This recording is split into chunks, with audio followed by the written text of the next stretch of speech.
오늘 주시는 하나님의 말씀은 사사기 13장 24절부터 25절까지의 말씀입니다. 사사기 13장 24절부터 25절 우리 한 목소리로 합독하도록 하겠습니다. 시작. 그 여인이 아들을 낳음에 그의 이름을 삼손이라 하니라. 그 아이가 자라매 여호와께서 그에게 복을 주시더니 소라와 에스다올 사이 마하네단에서 여호와의 영이 그를 움직이기 시작하셨더라. 아멘.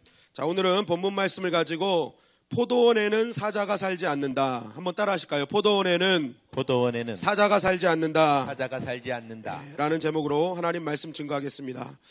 인사를 먼저 나누겠습니다. 여러분 잘 지내셨습니까? 잘 지내셨어요? 잘 지냈다는 의미에는 여러 가지가 포함됩니다. 그중에 성도로서 잘 지냈다라고 이야기할 때는 내가 하나님의 은혜 가운데 잘 지냈습니다라는 의미가 가장 크게 내포되어 있다고 볼 수 있습니다. 얼마나 은혜 가운데 사셨는지 제가 질문 한번 해보겠습니다. 이번 한 주 우리 바이블타임 구약의 본문이 어디였는지 아십니까? 구약이 어디였어요? 사사기. 잘 지내셨네요. 그리고 그 한 주간에 우리를 울고 웃게 했던 사사의 주인공이 누구였습니까? 삼손이었습니다. 삼손의 뜻은 뭐예요? 손이 세 개다. 이게 삼손입니까? 그게 아니라요. 삼손은요, 쉼손이라는 히브리어 단어입니다. 이게 쉼손인데요. 이게 쉬메시라는 태양이라는 단어에서 유래된 단어입니다. 그러니까 이 삼손, 쉼손 이거는 태양이다라는 뜻이에요. 태양이다. 여러분 오늘 삼손의 일대기를 이제 쭉 나눌 텐데요. 이 삼손의 이름에서 우리가 전해지는 것이 있습니다. 그거는 바로 그동안에 지속됐던 어둠을 이제는 내쫓겠다라는 하나님의 아주 긴박한 의도가 숨겨져 있었던 것입니다. 그리고 삼손은 그만치 태양과 같은 엄청난 영광의 그런 능력을 소유하고 태어날 것이다 라고 하나님 말씀해 주시는 것이죠. 특별히 그가 태어남이 특별한 이유는 그는 성경에서 얼마 안 되는 수태고지하는 그러한 사람이었습니다. 수태고지가 무엇입니까? 천사가 태어남을 알려주는 거예요. 선자가 사람에게 너 잉태했어라고 알려주는 거죠. 여러분 성경에서 수태고지한 사람은 3명입니다. 세례 요한, 예수님, 그리고 오늘 나오는 삼손입니다. 그 정도로 이 삼손의 태어남은 엄청난 하나님의 영광과 은혜가 임했던 그러한 태어남이었다는 것입니다. 그리고 그가 얼마나 대단했는지 그는 태어날 때부터 태중에서부터 나시린 서약을 하게 됩니다. 사사기 13장 4절 5절 말씀입니다. 한 절씩 교독하시겠습니다. 그러므로 너는 삼가 포도주와 독주를 마시지 말며 어떠한 부정한 것도 먹지 말지니라. 보라, 내가 임신하여 아들을 낳으리니 그의 머리 위에 삭도를 대지 말라. 이 아이는 태에서 나옴으로부터 하나님께 바쳐진 나시린이 됨이라. 그가 블레셋 사람의 손에서 이스라엘을 구원하기 시작하리라 하시니. 나시린 이것은요 구별됐다, 하나님께 바쳐졌다라는 뜻입니다. 그래서 하나님께 바쳐지고 구별됐기 때문에 지켜야 될 요점이 있었어요. 그게 뭐냐? 첫째, 포도주와 독주를 마시지 말라. 여러분 이거 꼭 기억하고 계셔야 돼요. 나중에 이 말씀의 문맥이 여기서 이제 다 나옵니다. 첫째, 포도주와 독주를 마시지 말 것.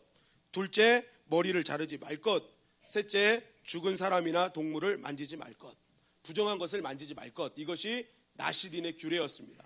그래서 이 나시린으로 규례한 사람, 이렇게 드린 사람들은요, 하나님께 드려진 사람이었어요.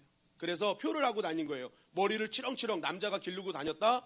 그게 뭐예요? 그 시대에 락커가 아니라 나는 나시린이다. 그러니까 멀리서부터 머리를 휘날리고 다니면 야 저거 나시린이구나 표가 나는 거예요. 티는 내는 거예요. 그러니까 하나님이 나시린 규례를 선포하신 것은요. 너 이제 너의 인생 가운데 너가 신앙인이라는 걸 티 내라라는 거예요. 숨기고 다니지 말고 너 티 내야 돼. 너가 딱 보자마자 사람들이 너 믿음의 사람이구나, 저 사람은 믿음의 사람이구나라는 거를 정확히 너의 모습만 보고도 알려줘야 돼 라고 하나님께서 약속하자라고 말씀하신 것입니다. 그러니까 이 티를 내고 사는 것, 이것이 사실은 엄청난 불편함이잖아요. 그럼에도 불구하고 그를 티를 낼 때에 하나님은 그에게 큰 영광을 임한다는 것입니다.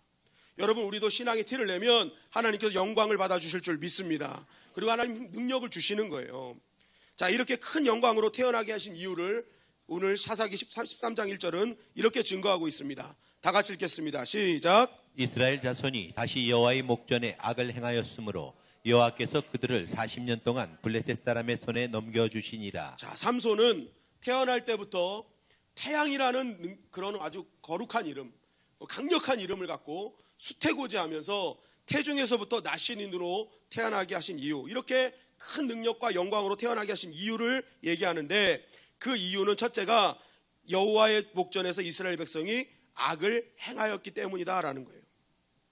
삼손이 태어날 때 시대의 영적 상황이 어떠했는지를 정확하게 보여주는데, 이때 이스라엘 사람들의 신앙의 상태는 정상적이지 않았다. 여러분, 뭐 이게 반복되는 사이클이라 놀라지 않을 수도 있겠지만, 사실 오늘 본문에 나오는 이스라엘, 이 삼손 시대의 이스라엘 사람들의 악의 행태는 좀 달랐습니다. 그래가지고 하나님께서 이제 더 강력한 사사를 원하셨던 건데, 자, 하나님 앞에 악을 행했다는 그 악을 어떻게 행했느냐? 무려 블레셋의 40년 지배를 받으면서 한 번도 하나님께 부르짖지 않는 백성이었다라는 거예요. 이제 그들의 의식 속에는 하나님의 존재, 하나님을 향한 그러한 거룩한 열망, 이거 사라져가는 그 순간이었다라는 거예요. 그리고 그 타락 종가 얼마나 심했냐면, 여러분 오늘 삼손의 일대기를 가만히 보세요. 삼손은요 혼자 싸워요. 계속 혼자 일 처리합니다. 그러면서 이제 자충우돌하는 그러한 일들이 있는데, 삼손이 왜 이렇게 하나님께서 큰 능력을 주셨느냐? 바로 혼자 싸워야 됐기 때문에 그래요. 여러분, 기드온 때나 다른 사사 때는요, 우리가 악의 지배에서 우리 그들을 몰아내자, 하나님의 뜻대로 살자 하면은요, 막 사람들이 몰려와서 같이 싸웠어요. 여러분, 기드온 때도요 3만 명이 몰려왔잖아요.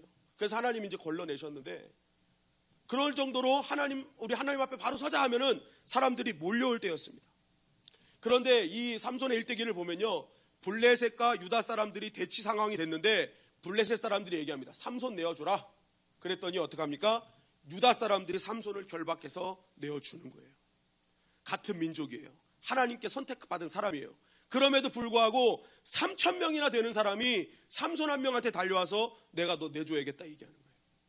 여러분 생각해 보세요. 3,000명 얼마나 많은 인원입니까? 기드온은요 300명 갖고 13만 5천을 이겼어요. 그러면 이스라엘 백성 3,000명이요 삼손이라는 능력의 사사랑 함께 싸웠으면 엄청난 대승을 이뤘을 것입니다.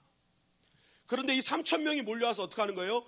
그 블레셋 사람이 아닌 자기와 동족, 특별히 하나님의 거룩한 그런 영광을 임했던 이 삼손을 데리고 오히려 블레셋에 내주는 그런 엉뚱한 일을 하고 있더라는 것입니다. 신앙 안에 어떤 대가도 지불하지 않고 편한 게 편한 대로 살아가는 인생들, 악이 악인지도 모르고 오히려 그 악한 가운데서 더 악하게 살아가는 그러한 시대를 반영하고 있는 말씀이라는 거예요. 둘째로는요, 상대가 강력한 블레셋이었기 때문에 그렇습니다. 이스라엘은 지금 자그마치 40년간 블레셋의 통치를 받고 있습니다. 물론 이스라엘이 하나님 앞에 경건치 못한 이유도 있지만 실제적으로 블레셋이 그만큼 강력했다는 것입니다. 이 블레셋은요 지금의 팔레스타인이라는 단어의 첫 유래된 단어입니다. 팔레스타인이 유래된 단어예요. 그런데 이 블레셋이요 5개 연합 국가였습니다. 아스돗, 아스굴론, 가사, 에그론, 가드. 다 외우진 않아도 되는데 여러분 여기서 가드 하나만 알아도 알게 됩니다. 가드 사람 생각하면 누가 가장 생각나십니까? 가드 사람 골리앗. 여러분 골리앗이 가드 사람이, 가드는요 굉장히 거인족이었습니다. 거인족. 이 가드 사람들만 봐도 얼마나 강력한 나라에 있는지 알 수 있죠. 용사들이 다 거인들이었어요. 전쟁으로서는 이길 수 없는 사람들. 그러니까 이 특별히 이 삼손 시대의 블레셋은 더 강력했던 시대였다고 합니다. 그러니까 지금 삼손 시대에는 영적으로 육적으로 완전히 잠들어 있는 시기였다. 이것을 깨우기 위해서는 하나님의 강력한 처방이 필요했던 시대였던 것입니다. 그래서 하나님은 이 강력한 영적으로 육적으로 죽어있는 이 시대를 깨우기 위해서 더 강력한 하나님의 백성을 깨웠던 것입니다. 여러분, 우린 여기서 기억하고 붙잡을 진리가 있습니다. 우리 인생의 때로는 문제가 강하다고 어렵다고 포기하는 경우가 있습니다. 나에게 당면한 것이 너무너무 해결될 수 없는 상황이라고 생각할 때가 있습니다. 그러나 우리가 기억할 것은 문제가 크면 클수록 하나님은 더 큰 은혜를 준비하고 계시는 줄 믿습니다. 그래서 하나님의 큰 은혜를 포기하면 안 되는 거예요. 문제가 크다고 내 앞에 보이는 것이 너무나, 나는 그 앞에 너무나 연약하다고 포기해버리면 하나님의 사람 아니라는 거예요. 하나님은 이미 삼손을 준비하고 계셨어요. 마찬가지로 여러분들의 인생의 큰 문제에 더 큰 하나님의 영광이 기다리고 있습니다. 그렇기 때문에 여러분 큰 은혜를 사모해야 될 줄 믿습니다. 더 큰 은혜를 사모하십시오. 문제가 크면 그보다 큰 하나님의 영광을 사모하십시오. 그러면 하나님께서 준비하신 더 큰 은혜와 영광을 우리에게 부어주실 줄 믿습니다. 사사기 13장 2절 말씀입니다. 다 같이 읽겠습니다. 시작. 소라 땅에 단지파의 가족 중에 마노아라 이름하는 자가 있더라. 그의 아내가 임신하지 못하므로 출산하지 못하더니. 자, 오늘 이 말씀을 통해서 또 우리에게 그 큰 능력의 사람이 어느 가정에 태어났는지를 말씀하고 있어요. 이 가정에게는 두 가지 특징이 있었습니다. 첫째는 단지파였다. 둘째는 임신하지 못하는 가정이었다. 이 짧은 구절이지만 이것을 나열한 이유가 있습니다. 이 단지파는요, 이스라엘의 12지파 중에 가장 약한 지파였습니다. 가장 힘이 없는 지파고, 살아있는 터전, 그 기업 땅도 가장 작은 땅을 소유한 자들이 단지파였습니다. 그리고 두 번째는 자녀가 없어요. 이 당시 시대에 자녀가 없다는 것, 특별히 아들이 없다는 것은요, 실패자에 속했습니다. 그래서 아들이 많을수록, 자녀가 많을수록 세상적으로 승리한 사람, 성공한 사람의 척도였습니다. 그러니까 지금 이 두 가지를 딱 볼 때에 하나님 우리에게 주시는 말씀은 세상적으로 기준을 보면 완전히 실패한 가정이다. 힘도 없고 연약하고 믿을 만한 가문도 아니다. 그러한 가정에서 삼손이 태어났다라고 얘기하는 것입니다. 그러나 여러분, 더 중요한 것이 있습니다. 하나님께서 정말 실패한 것 같은 그러한 것을 나열했지만 이 안에는 더 큰 메시지가 담겨져 있다는 것입니다. 이 삼손이 태어나는 13장 전에 12장 말미에, 바로 13장 전에 두 명의 사사가 등장합니다. 누구냐? 바로 입산과 압돈입니다. 입산과 압돈이 나오는데 그 입산과 압돈에 대해서 딱 기술하는 게 그 자녀의 수가 몇 명이었는지를 증거해요. 입산은 자녀가 무려 아들 30에 딸 30명이었다라고 얘기합니다. 그리고 압돈은 아들 40명에 손자가 30명이었다고 증거합니다. 그러면서 바로 뭐가 나오는 거예요? 삼손 가정에는 자녀가 없었다라는 거예요. 자, 이것을 대비하면서 하나님께서 우리에게 주신 메시지가 있다는 거예요.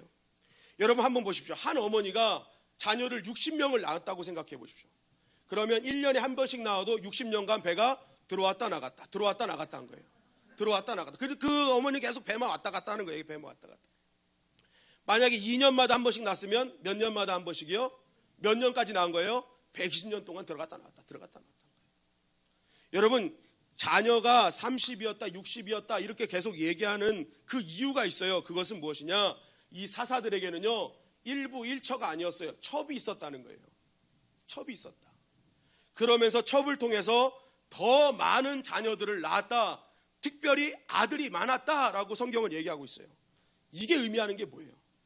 당시의 성공의 척도가 뭐였어요? 자녀의 수와 아들의 수였어요.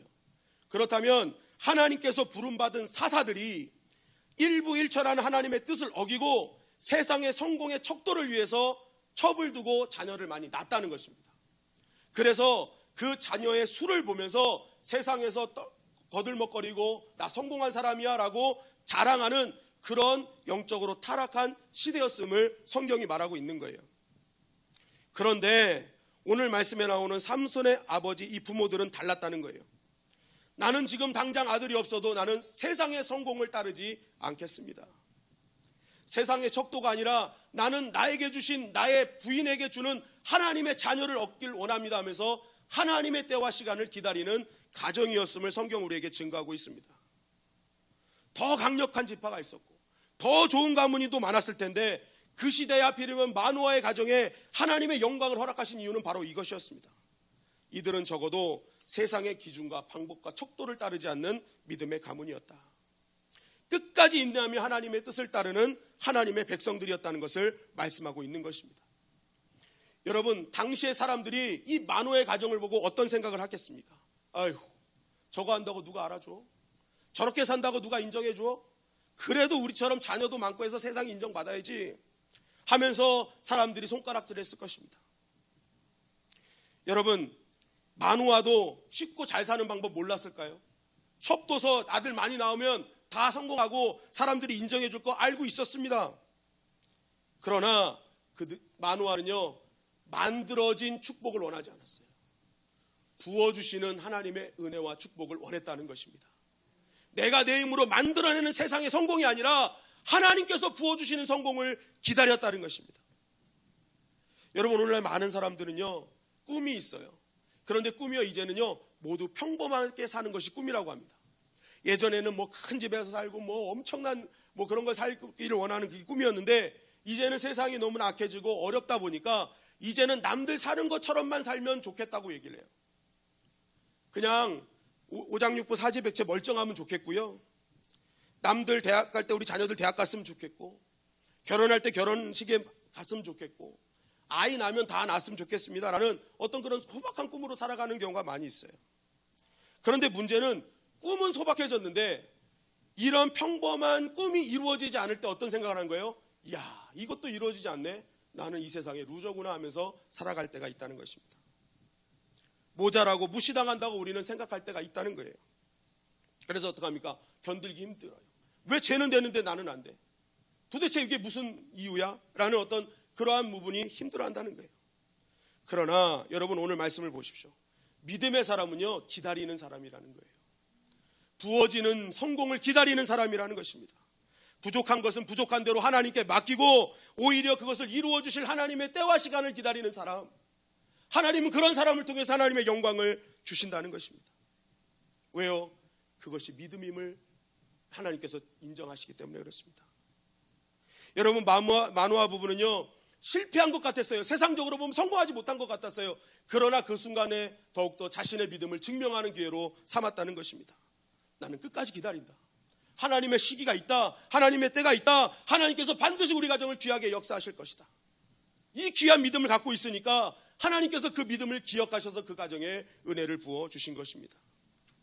여러분, 우리도 때때로 세상적으로 실패한 것만 같은 때가 있습니다.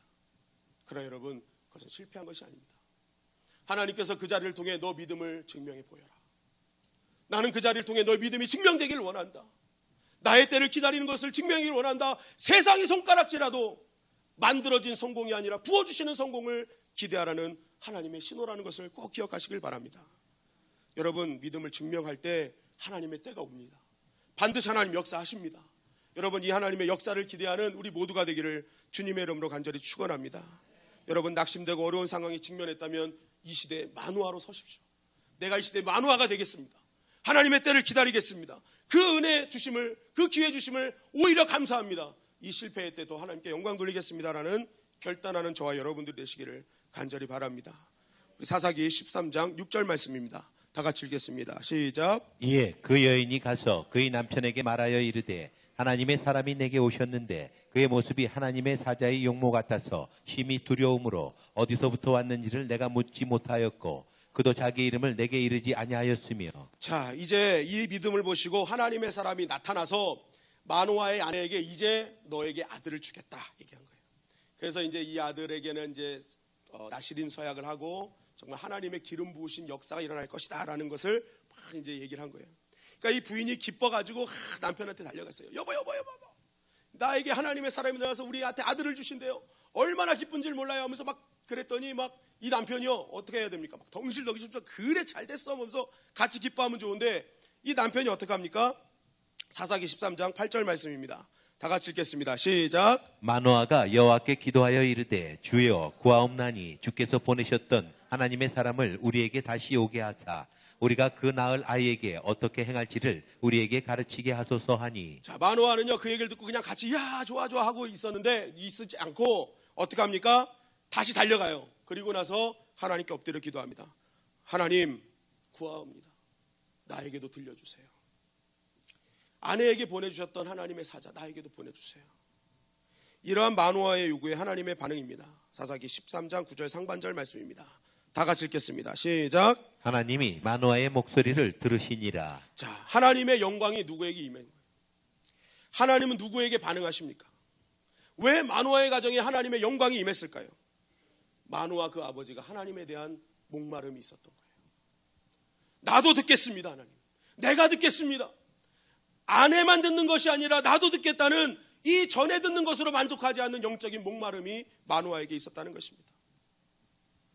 신앙생활하면 엄마가 하니까 부인이 하니까 또한 남편이 하니까 잘 될 것이라고 생각하고 나는 그게 맡겨놓은 그런 사람들이 있습니다. 또 자녀들에게 너희는 공부해라. 내가 기도할 테니. 꼭 신앙생활을 한석봉처럼 하시는 분들이 있어요. 너는 글을 써라. 나는 떡을 썰 테니. 너는 공부해라. 나는 기도할 테니. 여러분, 구원은요 1대1의 역사인 것입니다. 각자가 주님을 만나야 구원받는 하나님의 백성이 되는 것입니다. 내가 자녀를 위해서 중보기도하는 것, 그거는 할 수 있어요. 그러나 자녀가 구원을 받는 일은 중보기도로 되는 것이 아닙니다. 자녀가 하나님을 만나야 되는 거예요. 자녀가 하나님을 향한 목마름이 있어야 그 자녀는 구원받는 것입니다. 개인적인 갈망이 있어야 된다는 거예요. 여러분, 성경에서 크게 쓰임받은 요셉, 다니엘을 보십시오. 이들이 세상 중심에 하나님이 세우신 나이가 언제입니까? 청소년 시기였어요. 15살, 17살. 정말 아직 지금으로 따지면 중학교, 고등학교 때 하나님께서 세상 중심에 딱 세우셨어요. 그런데 놀라운 사실은 그 전에 뭐 했는지는 성경은 기록하고 있잖아요. 왜 그럴까요? 적어도 청소년기에 누굴 만난 거예요? 하나님을 향한 갈망이 생긴 것입니다. 하나님께 쓰임받을 준비가 된 거예요. 하나님의 그런 놀라운 영광에 사로잡힌 겁니다. 그러니까 그 사로잡힌 순간부터 하나님이 세상 중심에 세우더라는 것입니다. 자기가 직접 말씀을 듣고 자기가 하나님의 영광이 무엇인지를 깨달으니까 그들이 세상 중심에 서드는 거예요. 하나님이 쓰시더라는 것입니다.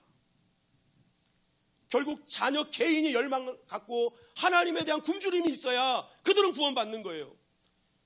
아이들 학원 보내고 나는 그냥 내가 기도하겠다? 여러분, 착각하지 마십시오. 그 아이들 나중에 구원의 문제 여러분들이 책임지실 것입니까?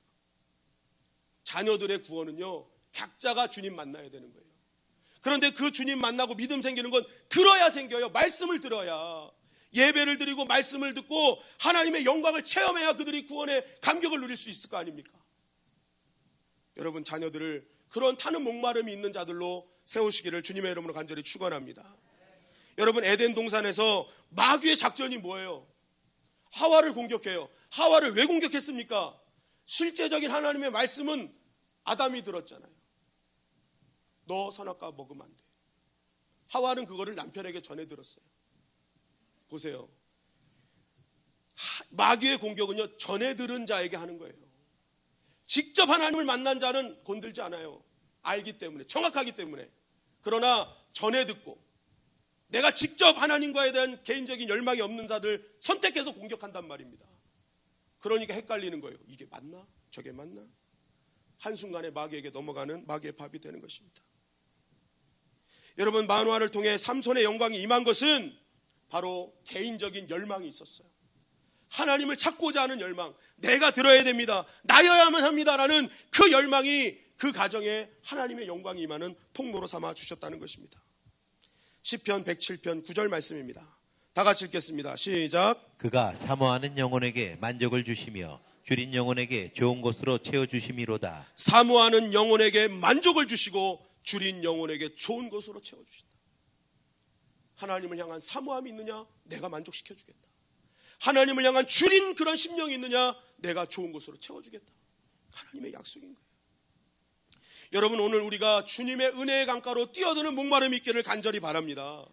여러분, 주님의 은혜에 뛰어들어서 발목까지 찬 것 때문에 그것 때문에 즐거워하지 마시고, 여러분, 무릎도 찰 수 있어요. 허리 찰 수 있어요. 목까지 찰 수 있어요. 여러분, 믿음의 사람은요, 그걸로 만족하는 것이 아니에요. 머리까지 차서 헤엄치는 것으로 그런 간절한 갈망이 있어야 되는 거예요. 내가 그 주님의 은혜 가운데, 그 은혜의 강 가운데 나는 헤엄치고 싶습니다. 하나님, 더 많은 은혜를 채워주세요. 나는 하나님의 열망이, 하나님의 은혜에 갈망합니다. 목마릅니다. 하나님, 채워주세요. 그러한 열망이 있는 자들에게 더 큰 은혜, 더 하나님의 큰 영광이 임하게 될 줄 믿습니다. 여러분, 이렇게 하나님의 영광이 임한 이 가정에 문제가 생기기 시작합니다. 이렇게 큰 기대를 안고 태어난 삼손에게 하나님의 영광이 조금씩 떠나가는 사건이 벌어집니다. 여러 가지 이유가 있었어요. 특별히 삼손은 여자에게 약했습니다. 보는 것에 약했어요. 보이는 대로 사는 인생이었어요. 그런데 더 큰 문제가 있었습니다. 사사기 14장 6절 말씀입니다. 다 같이 읽겠습니다. 시작. 삼손이 딥나에 내려가서 거기서 14장 6절만 보겠습니다. 예. 여호와의 영이 삼손에게 강하게 임하니 그가 손에 아무것도 없이 그 사자를 염소 새끼를 찢는 것 같이 찢었으나 그는 자기가 행한 일을 부모에게 알리지 아니하였더라. 자, 삼손은 약점이 여자였는데 눈에 보이는 대로 이쁘고 잘생기고 멋있고 막 이런 보이는 대로만 사는 인생이었어요. 그러니까 이제 블레셋 여자, 이스라엘 백성은 이방 여자와 결혼하지 않아야 되는데 보이는 대로 사니까 그 하나님의 율법이 보이지 않아요. 보이는 대로 살면 봐야 될 것을 못 보는 거예요. 그러니까 율법이 보이지 않으니까 세상 여자를 탐합니다. 그래가지고 아버지한테 졸라요. 아버지, 나 이 여자 좋아요. 나 이 여자 결혼할래요. 계속 조르는 거예요. 물론 성경에 보면은 이것이 블레셋을 치기 위한 하나님의 뜻이었음을 말합니다. 그런데 중요한 것은 이 약함을 가지고 이 마귀는요 계속 여자로 공격하는 그러한 삼손의 그 일대기를 보게 되죠. 어쨌든 자꾸만 이렇게 조르니까 결국 삼손의 요구에 이기지 못한 부모가 이 딥나로 내려가서 이 이방인 여자와 상견례를 합니다. 그런데 이 와중에 삼손이 포도원을 가게 됐어요. 포도원을 가게 됐는데 거기서 사자가 나타난 거예요. 사자가 나타나서 그것을 찢어서 죽입니다. 그런데 여기서 중요한 단어가 있어요. 그게 뭐냐? 자기가 행한 일을 부모에게 알리지 아니하였더라라는 거예요.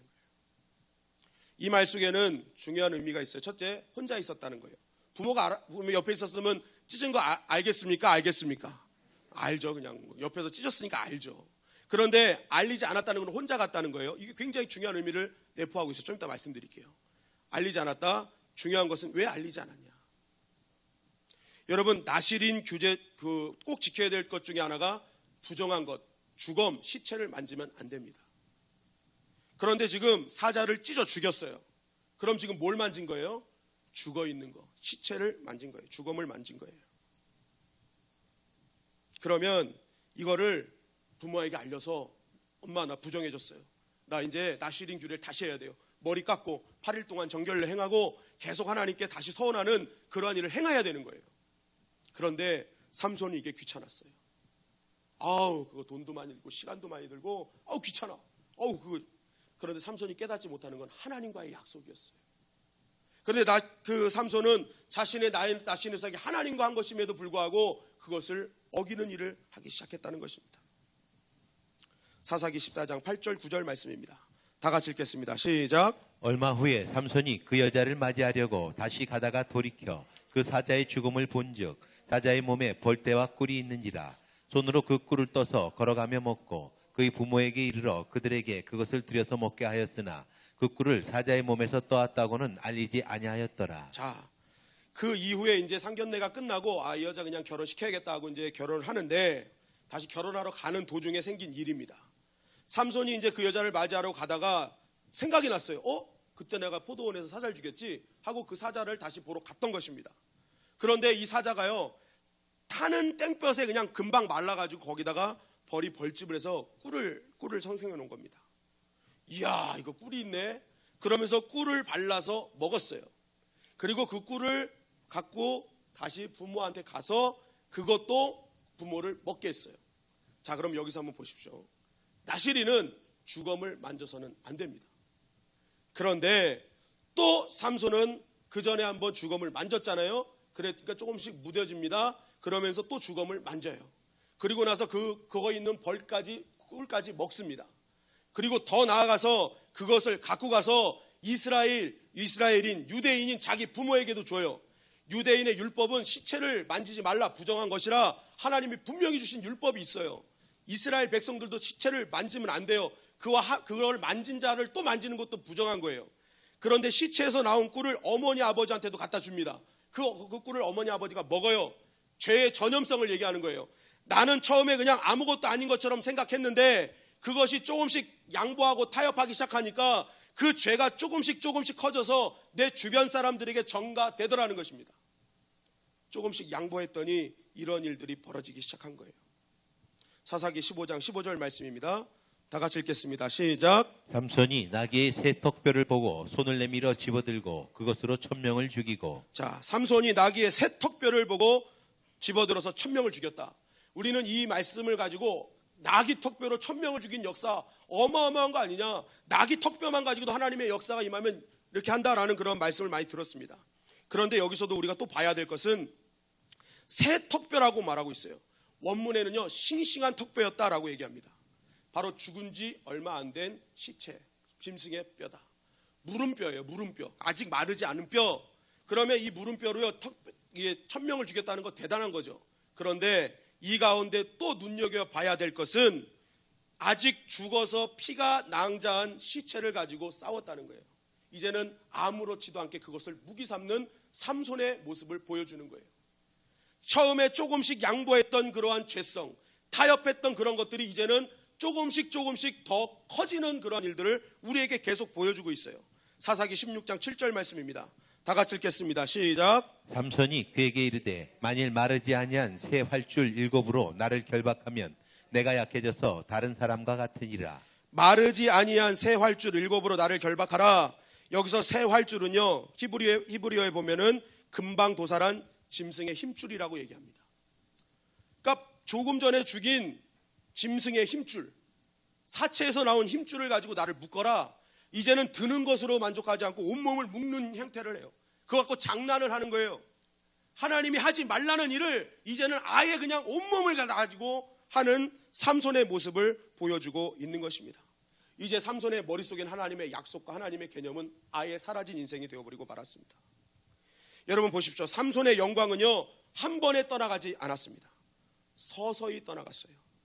하나님의 약속, 신앙의 결단이 조금씩 양보하고 타협하기 시작한 몸으로부터 하나님의 영광은 떠나가면서 결국 한순간에 모든 것이 다 사라지고 잃게 되었다는 것입니다. 여러분, 우리에게 하나님의 영광이 언제 떠나갈까요?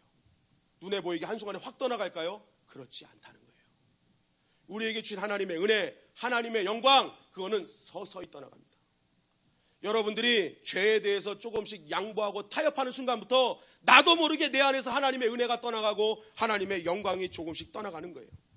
하나님 앞에 나의 사명이 소홀해지고 내가 있어야 될 자리를 지키지 않는 그러한 일들을 시작하면서 여러분은 하나님의 영광이 떠나갈 것입니다. 그리스도인의 몰락은 힘이 없어서가 아니라 조금씩 죄를 용납하는 과정으로부터 시작된다는 사실입니다.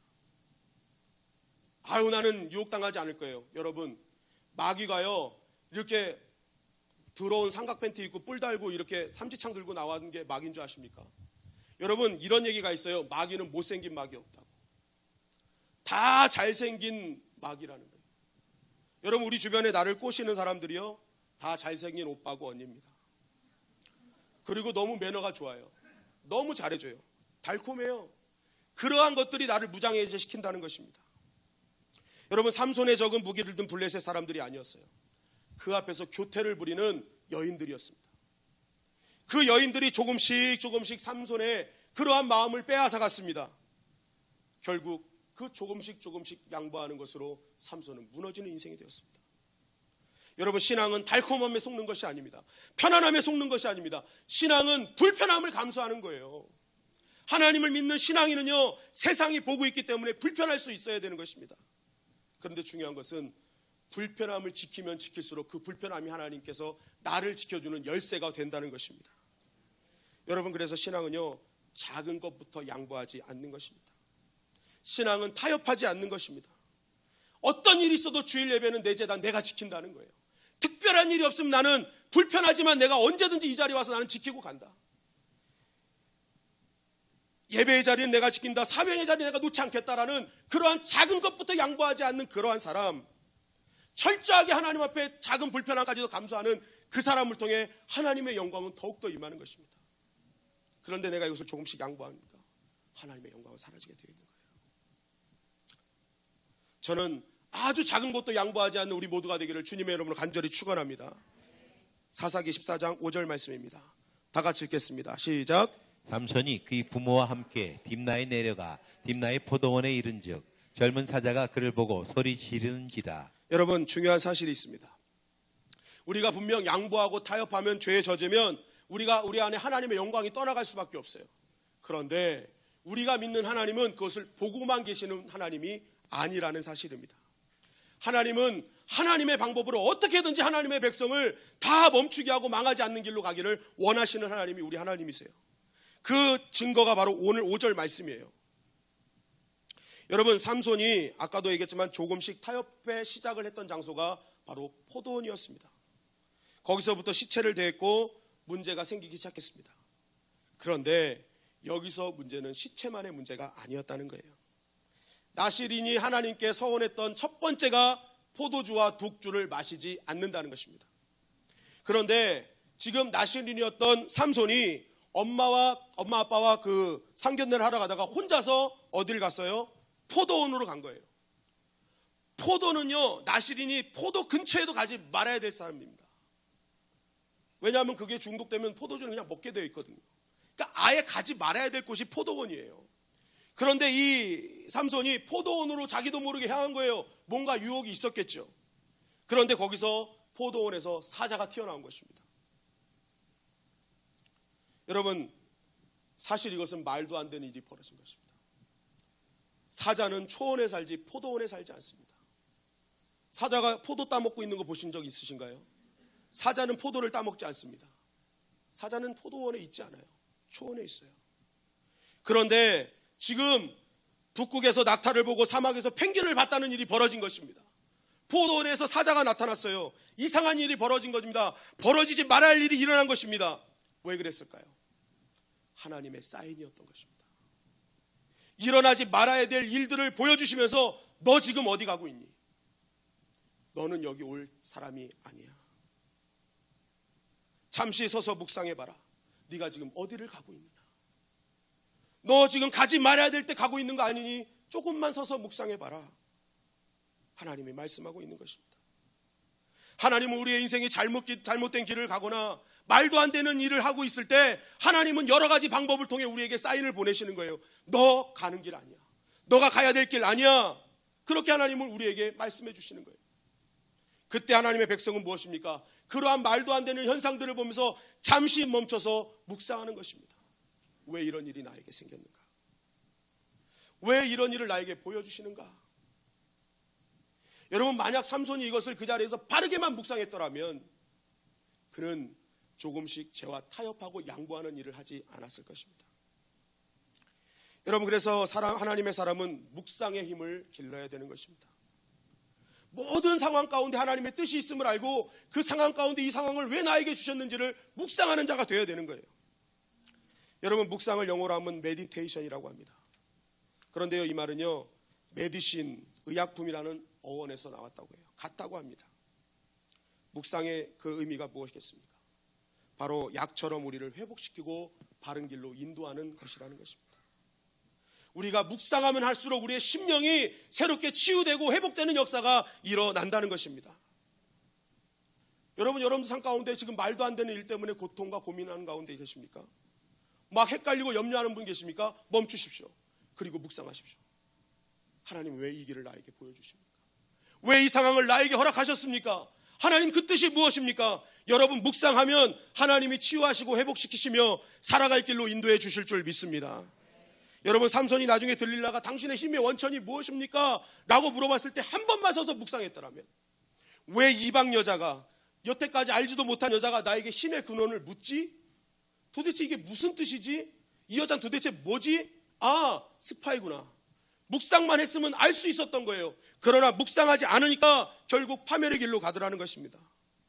복 있는 사람은 주의 말씀을 주야로 묵상하는 자라고 성경은 말하고 있어요.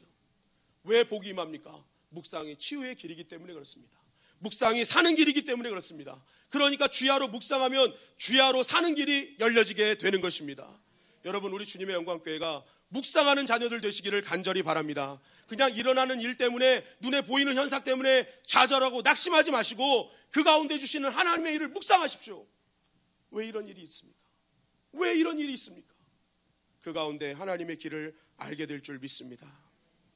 사사기 16장 30절 말씀입니다. 다 같이 읽겠습니다. 시작. 삼손이 이르되 블레셋 사람과 함께 죽기를 원하노라 하고 힘을 다하여 몸을 굽히매 그 집이 곧 무너져 그 안에 있는 모든 방백들과 온 백성에게 덮이니 삼손이 죽을 때에 죽인 자가 살았을 때의 죽인 자보다 더욱 많았더라. 삼손의 일생을 가만히 보면 진짜 연약하고 부족한 인생이었습니다. 그러나 다행히도 삼손의 마지막은 완전히 형편없지는 않았습니다. 마지막에 결국 사사로서 체면치레를 하는 것을 보게 됩니다. 그가 살아있을 때보다 죽을 때 죽인 자가 더 많은 영광을 얻게 된 이유를 사사기 16장 28절은 이렇게 증거합니다. 다 같이 읽겠습니다. 시작. 삼손이 여호와께 부르짖어 이르되 주 여호와여 구하옵나니 나를 생각하옵소서. 하나님이여 구하옵나니 이번만 나를 강하게 하사 나의 두 눈을 뺀 블레셋 사람에게 원수를 단번에 갖게 하옵소서 하고. 자, 삼손이 마지막 그래도 사사로서의 사명을 감당할 수 있었던 가장 큰 이유는 여호와께 부르짖었기 때문임을 말하고 있습니다. 삼손은 하나님께 선택받은 나실인 큰 영광을 받았던 사람치고 너무나 형편없고 부족한 인생을 살았습니다. 여자를 탐하고 보이는 대로 살고 하나님의 약속을 밥 먹듯이 여기는 그러한 인생, 무엇 하나 하나님께 기쁨을 드리지 않는 인생이었습니다. 그럼에도 불구하고 중요한 사실은 그러한 사람이라도 다시 하나님께 돌아와 회개하고 기도하였더니 하나님께서 은혜를 베풀어 주시더라는 것입니다. 여러분, 이 모습을 보면 정말 너무나 안타깝습니다. 만약 삼손이 조금만 정신 차리고 정말 하나님 앞에 계속 기도하는 인생을 살았더라면, 마지막 때가 아니라 늘 깨어서 기도하는 인생을 살았더라면 삼손은 사사의 역사에 가장 위대한 사사로 남았을 것입니다. 그런데 삼손은 기도하지 않았어요. 삼손의 인생에서 기도했다는 것은 딱 두 구절 나옵니다. 2번 기도했어요. 2번. 그것도 한 번은 자기가 목말라서 주님 물 주세요 했던 기도입니다. 그 기도. 그리고 자기 지금 붙잡혀서 그래도 마지막 체면 치료해달라는 그 기도. 삼손은 자기가 괴로울 때, 어려움이 닥칠 때만 기도했다는 것입니다. 여러분, 뒤집어 생각해 보십시오. 만약 평상시에 정말 날마다 승리 주시고 아무런 문제 없이 그러한 인생을 살 때 기도했더라면, 어려울 때만이 아니라 그럴 때 기도했더라면 삼손에게 주시는 하나님의 영광은 얼마나 대단했겠습니까? 이렇게 형편없이 살 때 마지막에도 그나마 주시는 하나님의 은혜가 있는데 그 전에 기도했더라면. 여러분, 2가지 기도의 형태가 있다고 합니다. 정비기도와 수리기도. 정비기도는 무엇입니까? 문제가 생기기 전에 미리 기도하는 사람이라는 거예요. 그래서 이 사람의 인생은 문제가 생기지 않습니다. 반대로 수리기도는 무엇입니까? 어려움이 닥쳐서 기도하는 인생입니다. 문제가 생겨서 그 어떻게든지 수리하고 해결하는 기도인 것입니다. 비참하고 나락으로 떨어져 나가야만 하나님을 찾고 부르짖는 그러한 기도라는 거예요. 하나님이 해결해 주시지만 수리형 기도에는 반드시 문제가 계속 일어날 수밖에 없다는 것입니다. 그래서 우리는 정비하는 기도가 돼야 돼요. 미리미리 깨어 기도로 준비하는 인생이 되어야 될 줄 믿습니다. 문제가 생기기 전에 먼저 기도하고 하나님께 매달리는 인생. 어려울 때만 기도하는 것이 아니라 날마다 나에게 좋은 일이 있을 때, 승리를 주실 때 깨어 기도하는 인생. 문제없이 하나님의 영광만이 임하는 거룩한 믿음의 삶이 되어질 줄 믿습니다. 여러분, 삼손의 힘의 근원은 머리가 아니었어요. 그 머리가 잘린 것이 문제가 아니었습니다. 하나님의 영광이 떠나는 것이 문제였어요. 하나님의 영광이 임하는 방법은 하나님의 방법으로 싸우는 거예요. 그것이 무엇입니까? 깨어 기도하는 것입니다. 하나님의 영광을 사모하는 것입니다. 내가 문제가 생기기 전에 더욱더 엎드려서 날마다 하나님께 간구하는 인생이 될 때에 우리는 그저 체면치레하는 인생이 아니라 날마다 하나님께 승전가를 부르는 진정한 승리의 용사가 될 수 있는 것입니다. 말씀을 마무리합니다. 오늘 말씀을 요약하는 요약본 보여주십시오. 여러분, 문제가 크다고 낙심하지 말고 더 큰 은혜를 사모하시길 바랍니다. 하나님의 때를 기다리며 하나님의 은혜를 더욱더 갈망하시길 바랍니다. 작은 죄도 용납하지 말고 타협하지 마십시오. 모든 삶 속에 하나님의 메시지가 있음을 깨닫고 그 현장에서 멈춰서 묵상하는 인생이 되십시오. 그리고 어려울 때만 기도하지 말고 쉬지 말고 기도해서 일이 잘 될 때 더욱 기도해서 체면치레하는 인생이 아니라 날마다 승리하는 영광을 하나님께 드리는 하나님의 백성이 되시기를 간절히 바랍니다. 오늘 삼손의 인생은 그것을 우리에게 증거하고 있어요. 너희가 주신 대로 살아라. 너희에게 주신, 하나님의 주신 독특함으로 너희는 승리하는 인생을 살라고 주님 말씀하십니다. 오늘 삼손의 인생을 통해서 오늘 우리의 신앙을 다시 한번 정비하고 깨달아서 이제는 삼손처럼 체면치레하는 인생이 아니라 날마다 승리로 하나님께 영광 돌리는 저와 여러분들이 되시기를 주님의 이름으로 간절히 축원합니다.